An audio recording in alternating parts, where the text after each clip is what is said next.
Assalamualaikum warahmatullahi wabarakatuh. Let me introduce myself. My name is Albertus Ridho Aryadi with NPM 224116061 from Management 20A. In this video, I will discuss about opportunity analysis for digital business and e-commerce. Pengertian bisnis digital dan e-commerce. Bisnis digital adalah model bisnis yang menggunakan teknologi digital untuk menjalankan operasionalnya, termasuk pemasaran, penjualan, dan layanan pelanggan. Tujuan aktivitas ini dilakukan secara online dan memanfaatkan alat-alat teknologi digital. Yang kedua yaitu e-commerce atau perdagangan elektronik. E-commerce adalah bagian dari bisnis digital yang khusus berfokus pada layanan penjualan di internet. Contohnya yaitu B2B, kemudian B2C, C2C atau customer to consumer, dan lainnya. Yang selanjutnya yaitu digital marketplace analysis. Consumer behavior. Konsumen semakin menyukai kemudahan berbelanja online. Mereka cenderung mencari produk dan yang dapat diakses secara cepat dan mudah, serta membandingkan harga sebelum membeli. Kecenderungannya yaitu banyak konsumen yang memperhatikan ulasan dan rating produk dari pengguna lain sebelum memutuskan untuk membeli, dan ulasan positif dapat meningkatkan kepercayaan terhadap produk mereka. Yang kedua yaitu ada competitive landscape. Di pasar e-commerce terdapat berbagai pemain besar seperti Amazon, Alibaba, dan Shopee. Namun, ada juga banyak pemain lokal yang menawarkan produk layanan yang lebih spesifik. Strategi diferensi yaitu perusahaan berusaha membedakan diri dengan menawarkan produk unik lainnya dengan layanan pelanggan yang unggul dan pengiriman cepat. Beberapa juga menggunakan pemasaran yang kreatif dan kolaborasi dengan influencer. Yang ketiga yaitu market trend. Pertumbuhan e-commerce terus mengalami pertumbuhan yang signifikan, terutama setelah mengalami pandemi. Banyak konsumen yang mengadopsi kebiasaan berbelanja online yang lebih permanen. Penjualan melalui media sosial semakin populer dengan platform seperti Instagram dan TikTok yang menyediakan fitur untuk berbelanja langsung dari aplikasi. Yang ketiga yaitu proses for digital marketplace analysis. Yang pertama yaitu data collection. Dilakukan yang pertama dengan metode pengumpulan data, misalnya dengan survei dan kuesioner.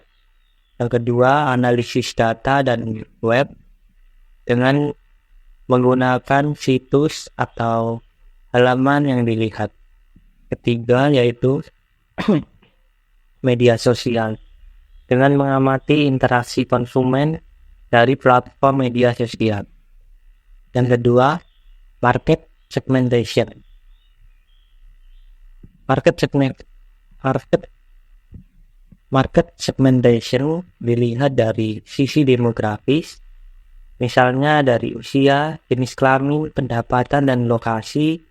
Kemudian dari psikografis, dilihat dari gaya hidup, minat, dan nilai-nilai konsumen. Kemudian perilaku dilihat dari pola pembelian, frekuensi berbelanja, dan loyalitas merek. Ketiga, opportunity identifikasi. Ini dianalisis menggunakan analisis SWOT, identifikasi tren, dan inovasi produk. Yang selanjutnya yaitu location of trending in marketplace. Yang pertama yaitu global research. Akses pasar internasional memungkinkan bisnis untuk menjangkau konsumen di seluruh dunia.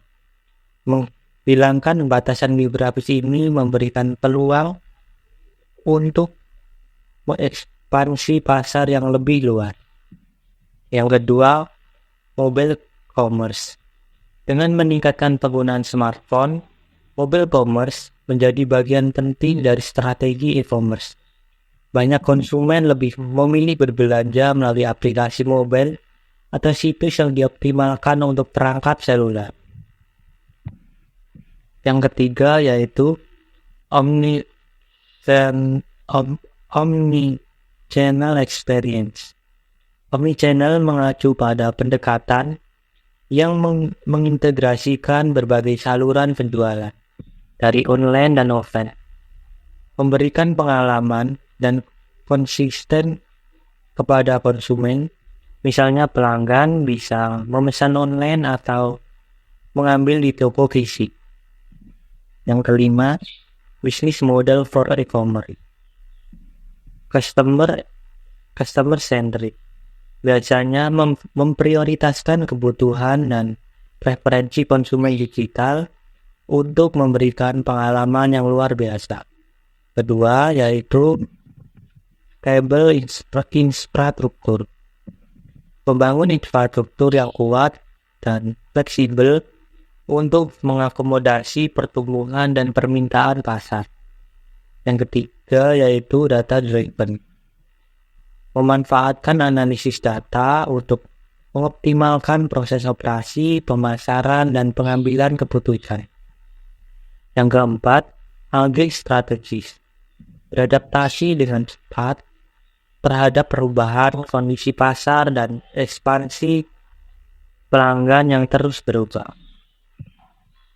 Yang selanjutnya, fokus on digital startup company. Inovatif mindset. Startup digital seringkali menjadi yang terdepan dalam memberikan solusi inovatif dan teknologi disruptif. Yang kedua, agility and adaptability. Startup dapat dengan cepat melakukan perubahan dan merespon perubahan pasar melalui organisasi yang lebih besar dan lebih mapan. Ketiga, entrepreneurial spirit. Dorongan kewirausahaan dan semangat para pendiri startup dapat menginspirasi dan mendorong pertumbuhan. Talent attraction. Startup digital seringkali menawarkan lingkungan kerja yang dinamis dan bermanfaat yang menarik bagi talenta terbaik. Yang ketujuh yaitu trend in digital marketplace. Yang pertama, AI powered commerce. Kecerdasan buatan bisa digunakan untuk menganalisis perilaku konsumen dan memberikan rekomendasi produk yang dipersonalisasi. Karena dengan AI sekarang, kita dapat memanfaatkannya dengan lebih baik, terutama dalam penjualan dan pembelian barang. Yang kedua yaitu augmented reality. AR memungkinkan konsumen untuk melihat bagaimana produk akan terlihat dalam kehidupan nyata sebelum membeli. Misalnya aplikasi AR untuk mencoba pakaian atau robot di rumah. Yang kedua, voice enabled shopping. Dengan meningkatkan adopsi asisten suara seperti Amazon dan Alexa, Google Assistant, belanja berbasis suara semakin populer. Konsumen dapat mencari produk, menambahkannya ke keranjang, dan melakukan pembelian hanya dengan perintah suara. Yang kedelapan, strategi for success in digital marketplace. Yang pertama, consumer engagement. Dengan memastikan website dan aplikasi yang dirancang untuk kemudahan navigasi, hal ini dapat membantu untuk tampilan responsif dan proses checkout yang cepat. Yang kedua, digital marketing.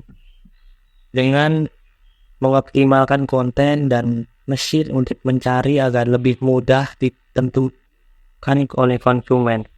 Dengan membuat konten yang menarik, konsumen dapat membeli produk yang kita tawarkan. Yang ketiga, operational efficiency. Implementasi sistem otomatis untuk manajemen inventaris, pemrosesan pemasaran, dan layanan pelanggan. Consulting and key takeaway. Yang pertama yaitu embrace the digital transformation.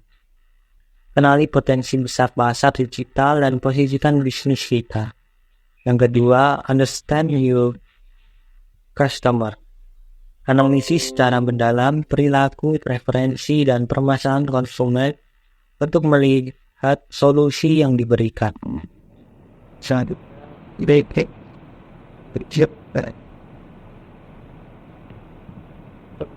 Tetap berdepan dan berikan kalian.